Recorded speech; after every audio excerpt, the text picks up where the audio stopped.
record screen. Okay, can you see the slides? Yes. Okay, good.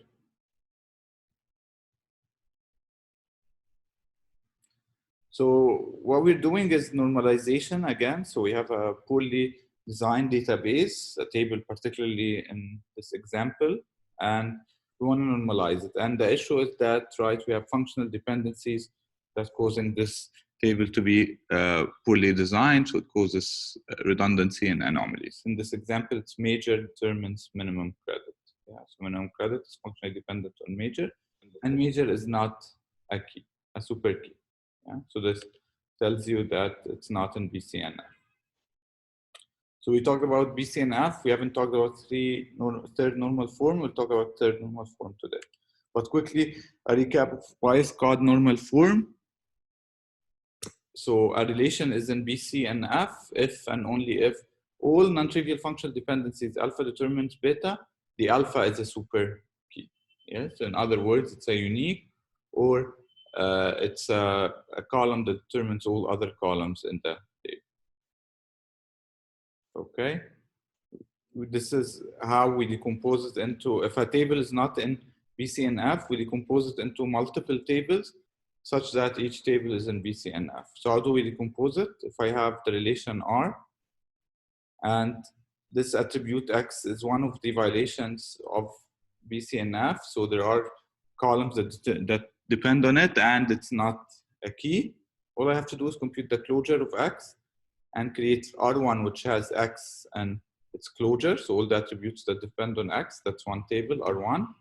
And then the second table would be all the other attributes, including X, minus the rest of the columns that depend on X. Yeah, that becomes these two relations, R1 and R2. And you have to check that both of them are in BCNF, and if they're not, you recursively decompose them. We looked at, how do I do the decomposition? So I have to project F into the new relations. So we did this. Then we looked at an example where we decompose a relation to it.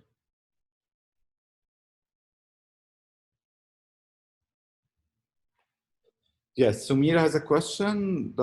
If we project a set of functional dependencies to another relations, it's like we are only keeping functional dependencies from the original set that are relevant to the new relation? And the answer is yes. Yeah, so here I have this table R, which contains 6 columns, and I have a set of functional dependencies. A determines BE and C determines D, and the key is AC. So obviously, both of these functional dependencies are a violation of BCNF because neither A is a super key nor C is a super key. Yeah, otherwise, the AC would not have been a key. Okay, so how do I normalize it? I break it down. I take one of the violations. So in this example, we took A determines BE. We computed the closure of A, that's ABE, and we decomposed R into two relations, ABE and ACD. Now we project the functional dependencies, the original functional dependencies ABE and CD over these two new relations. The first one would give me A determines BE, and for the second, it gives me C determines D. Okay. Then realize that, okay, for the second table, right, ACD, we have basically that C determines D is a violation of BCNF, and so we decompose the table again into two additional tables, CD and AC. Now, if I project the original functional dependencies, I will get that for R21, C determines D is relevant, and C is the key, so there's no violation. And for A determines C, there are no functional dependencies, and hence the two columns together represent the key, and there is no violation of BCNF. And hence the three tables now that we have decomposed are in BCNF. Okay, this is where we stopped. Any questions about the previous material? Okay, good. So what are the properties of normalization? So the goal of normalization is to eliminate anomalies. So ideally, after I do normalization, I should have gotten rid of anomalies. So that's the first property. I've recovered, I'm able to recover the original information, yeah? So the question, can we recover the original relation from its decomposition? So how do I do this? By joining the decomposed tables. So I join them based on foreign keys, and I'm able to recover the original information, yeah? So if I go back to our example, this table, right? I projected into two tables, or I decomposed it into tables, student and major. Can I get the original data? So this table from these two tables, and the answer is yes. All I have to do is join student with major based on major. So student.major is equal to major.name. Yeah, that will give me exactly this table before, yeah, as a temporary result. So yes, I can recover the original information by just drawing a join.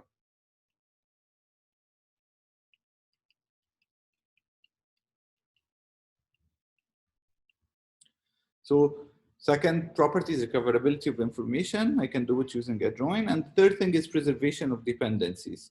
Basically, can I check if all given functional dependencies are satisfied in the decomposition? So I start with the original set of functional dependencies. I want to preserve them because these are constraints on columns. So they mean something for me. Yeah. Major determines minimum credit, then this should still hold after decomposition. Now the problem is, these are three competing goals, and I can't guarantee all of them at the same time. So no normalization technique can guarantee all three. BCNF gives you 1 and 2, but might sacrifice a bit of 3. So you might lose some functional dependencies when you decompose the table. Yeah? So that's what BCNF can help you. BCNF definitely eliminates anomalies, and hence why we went ahead and normalized. You can recover all the original information from the decomposition, but you cannot guarantee preservation of dependencies. So some functional dependencies might get lost as you decompose the tables. Let's see some examples. Let's assume I have the following table, which has three attributes: film, theater, and city. And I have these set of functional dependencies, rules on the data that must hold. So the first one is film and city determines theater.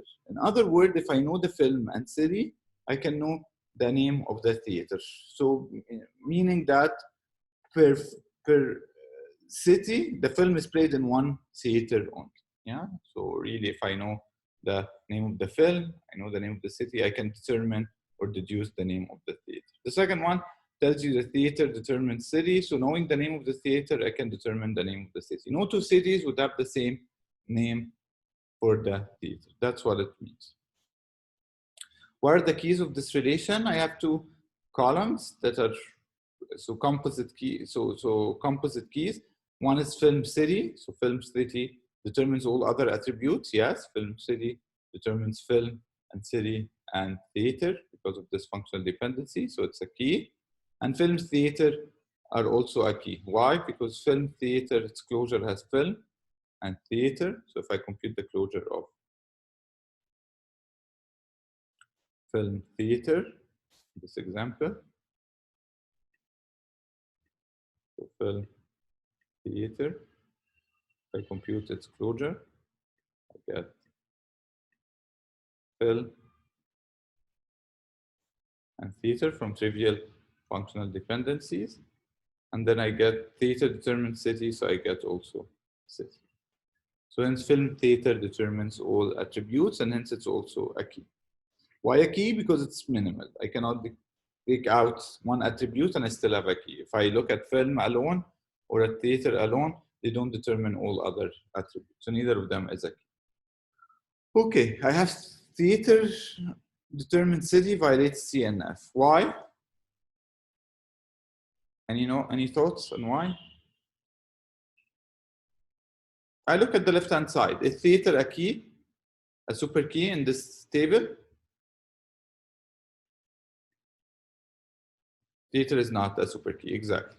So if theater is not a super key, this violates BCNF. So I will decompose my table into two tables. R1, which has film and theater, right? So I take this thing and compute the closure of theater to decompose it into BCNF. I get theater and city. And hence I have a table which contains theater and city, okay? And the other table would contain all the other attributes, so film, and the attribute theater, to join these two tables, to be able to join these two tables based on theater.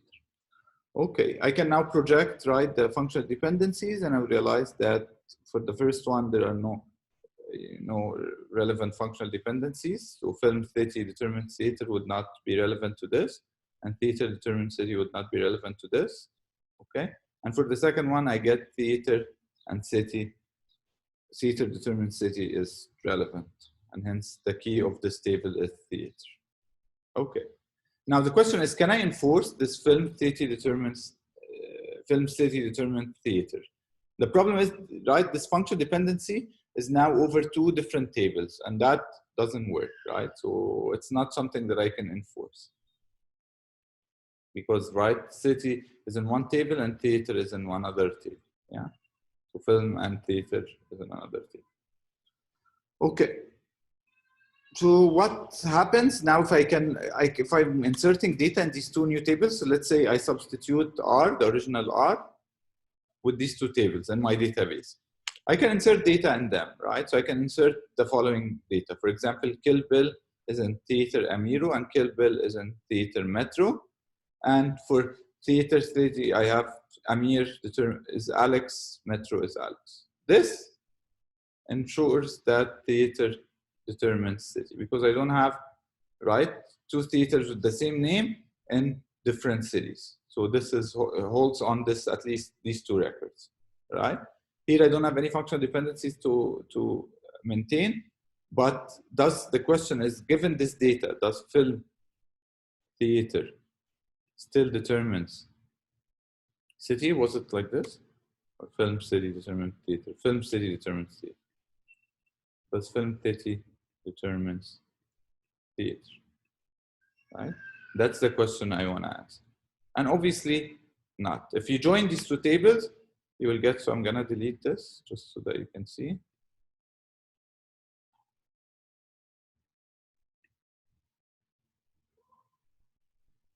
Right. Okay, so I joined these two tables and I get Kill Bill Amir is an Alex, Kill Bill Metro is an Alex. Now, does film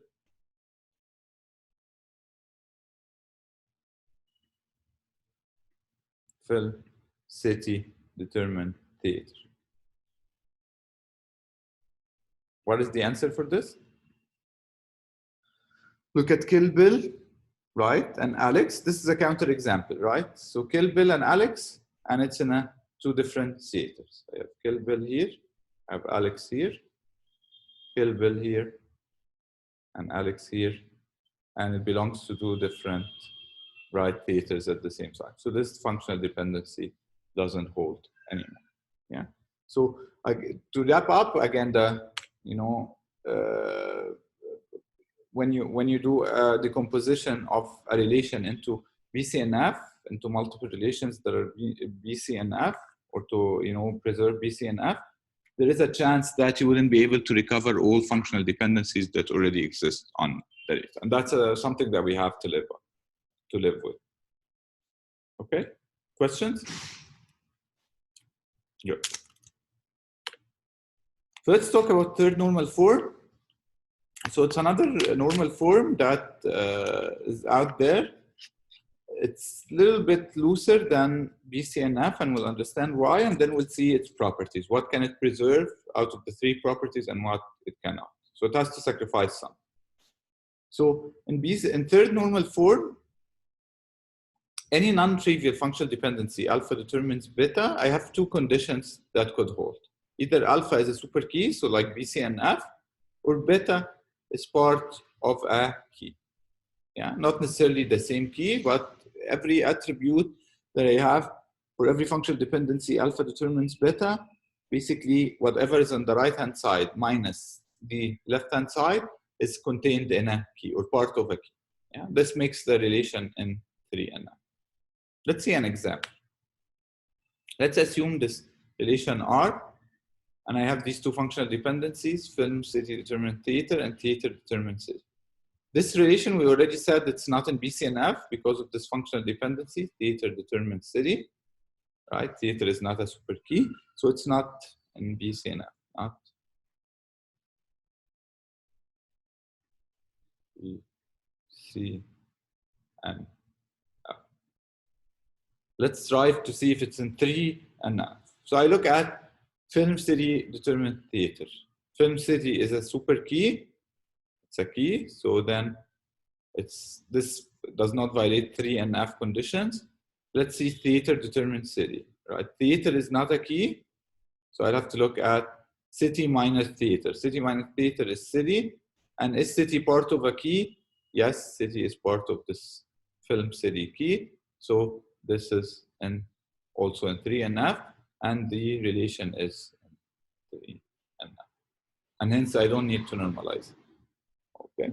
So how do I decide whether something should be in BCNF or 3NF? It's up to you. So you will have to do a trade-off between preserving the function dependencies or keeping some anonymous. So let's see the algorithm for decomposition into 3NF, and then I will repeat this point I just made again. Questions about this example? Okay. So how do I decompose a function, a relation that is not in 3NF into 3NF? So given the relation R and a set of functional dependencies F, I compute the minimal cover E for F. This is a very important step. Otherwise, you'll end up with lots of redundant tables in your database. So the important thing is to make sure that your F, the functional dependencies that you're finally looking at, are a minimal cover. Yeah? So we know how to compute the minimal cover, but we'll repeat it again today to remind you. So now for each function dependency, alpha determines beta in the minimal cover E. We create a new relation which contains all the attributes in alpha and in beta. So we create just a large table that contains all the attributes alpha and beta. Okay? And then if none of these relations from the previous step is a super key for R, then you would add another relation whose attributes is a key of R. Yeah, so basically, if you have a table, you've done all the functional dependencies in the minimal cover as tables, and you realize that the original key of R is not in any one of these tables, then you create a new table which contains the attributes that composes the key of R. Let's see an example. Let's say this relation R. Is it in 3NF? So how do I know? I look at the left-hand side first. Is this a super key? AB, is AB a super key? I can compute the closure of AB to know. So AB, closure is A, B, C, and D. Does it determine E? No, it doesn't, right? So it's not a super key because it doesn't determine E. Okay. So this is so let's check C. Is C part of a key? Right? Here we're given the key, it's ABE, and so C is not part of the key. So this is a violation of 3NF. Right? So violation of 3NF. The same thing for A. If I look at A, it's not a key, of course, or a super key, right? So basically A just determines itself, A and D. So the closure of A is both attributes A and D. Okay, so it's not a super key, and right D is not part of a key. It's not part of A, B. So I need to normalize this R into 3NF. How do I do this? I first have to compute the minimal cover of F, so E. So what is the minimal cover? Remember, on the right-hand side, you have only single attributes, and you don't have any redundant functional dependencies in the set. and on the left-hand side, as fewer attributes as possible. So let's try to get rid of A, B determines C. So let's say let's replace it by AC. And just trial and error, yeah, to see if I can get rid of this, functional dependence. So can I determine AC, right? Is these two equivalent? Can I determine AC given F? Does AC hold given F?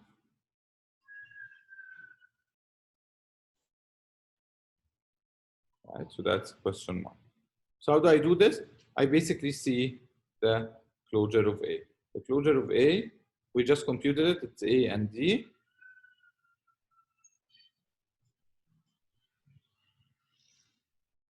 Right? And hence I can determine AC determines F. So this is not equivalent to this. Let's try the other way around. B determines C. So B determines C and AD. Can I really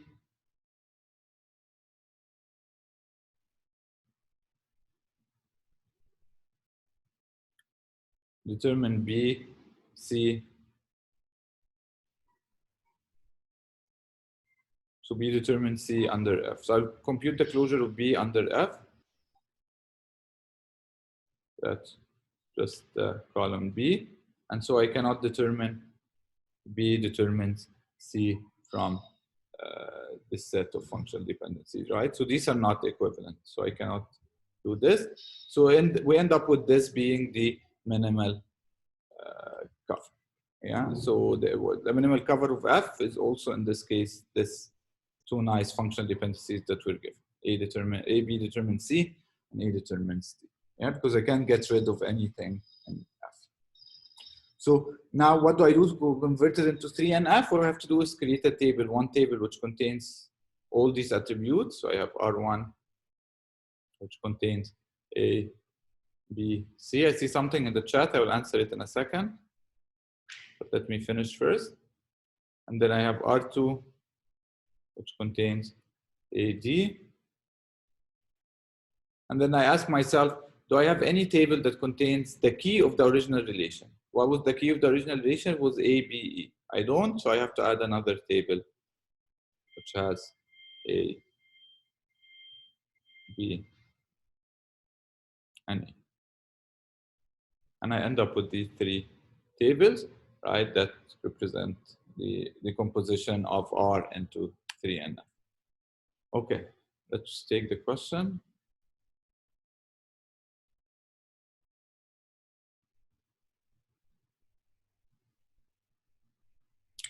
How does AB determine C imply A determines C? It doesn't, right? So how do I know that? Basically, I compute the closure of A. So I did that in the previous slide. So I computed the closure of A under F, under AB determines C and A determines C. So the closure of A under AB determines C and A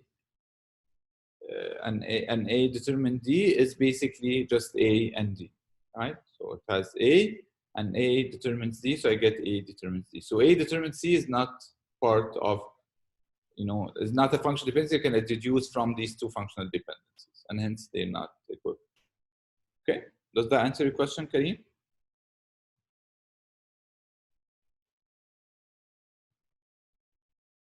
So how did we deduce the relations from the minimal cover? Okay. So now I have the minimal cover. It contains these two functional dependencies. A, B determines C.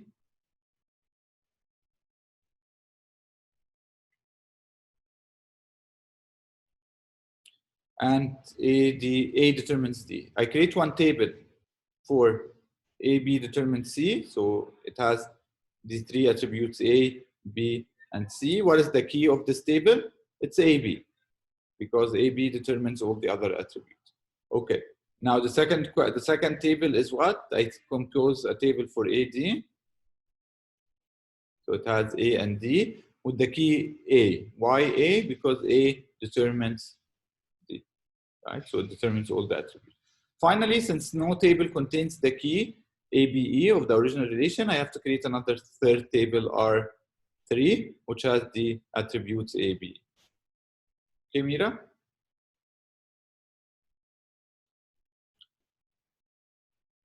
All right. Now back to the properties of normalization. So again, it eliminates anomalies, allows you to recover original information, and it preserves of dependencies. These are the properties that we require in a normalization technique. However, right, none of them can preserve all three. So for 3 and F, it gives you 2 and 3 by sacrificing a bit of 1. So you keep a bit of anomalies, and in return you get recoverability of information. So all the original information can be recovered, like in BCNF, but in addition you preserve all functional dependencies. Yeah, because you compute a table for every functional dependency that you have using the minimal cover. Okay, so BCNF preserves those two, and 3NF preserves those, and keep some anomalies. So that's 3NF. And that one is BCNF.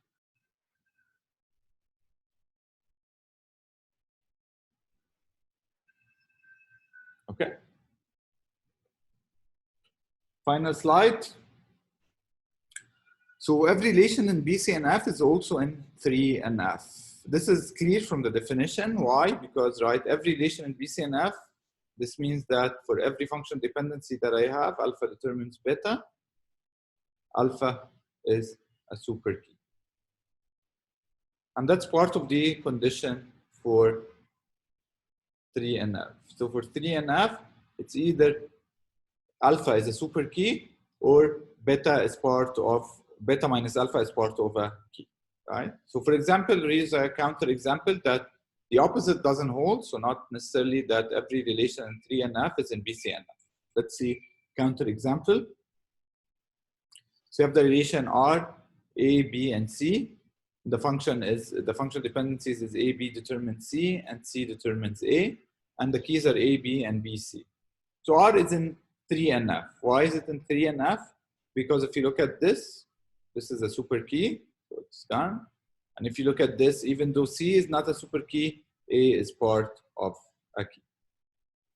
So hence it's 3NF. But it's not in BCNF, of course, because C is not a super key. So that's a counter example that not every relation that is in 3NF is in BCNF, but vice versa is true. But the opposite, sorry, is true. Okay. Questions? Okay, so please have a look on the book as usual and do the practice exercises. Now, if you have no further questions on this, I will go through the model page and just walk you through what you have to do next till the end of the semester. We don't have much left. Okay. Let's open Moodle.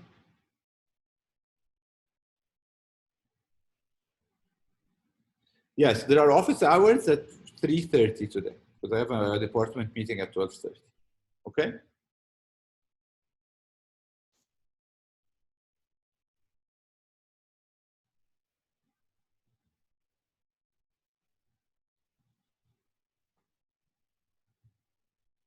Okie dokie, guys. So we have the following. We're here. So you have this quiz, functional dependencies and normalization. It's a multiple choice quiz, but it has, you have to do like the normalization steps that we've done, both for BCNF and for 3NF. So you're given a table, you know, or two tables that are not in BCNF or in 3NF with their set of functional dependencies, and your goal is to decompose them into a series of tables that are BCNF or 3NF. It's not very complicated, so it's an hour. It's an hour-long quiz. I think the deadline is Monday, 27th of April, 2020. So you have still almost a week from now, okay? Then you have the SQL, so you have to just do some slides or watch the video, up to you, right? There is a video on this, Introduction to NoSQL. This is nothing really complex or anything that is new. It's just almost like a a manual for these database. These are technologies. There is nothing conceptual there, just some technologies that have emerged on non-relational databases, particularly. So databases that do not form the relational model. And your goal is to just review these slides and solve a multiple choice quiz. The quiz, the previous quiz, also functional dependency and normalization, is in multiple choice. Okay. So this is what you have to do. This you have to do for the week after, the last week, and then you're done. And then you have one thing, last thing, which is project demonstrations, and this would happen, you know, basically when you submit the final phase. So let's assume the same day you will meet with one of the TAs remotely, of course, on Zoom, and demonstrate your project to them for 5 minutes or something like this. Yeah, they ask you questions about it, and you answer questions. And that would be it. I'll be available all throughout next week until the semester ends, yeah, through regular office hours. So if you have questions, you know, you can ask me or we can talk.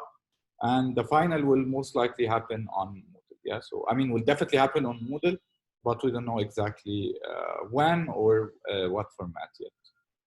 Okay. The date is determined by the registrar, so we don't know it yet. They haven't communicated it to us yet.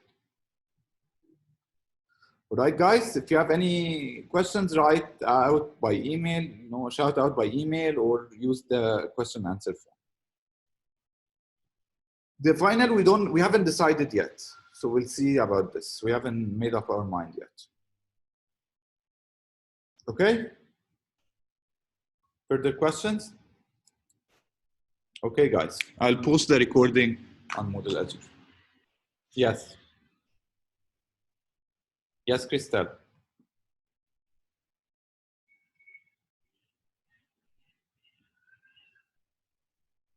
What about them for database programming slides? What about them?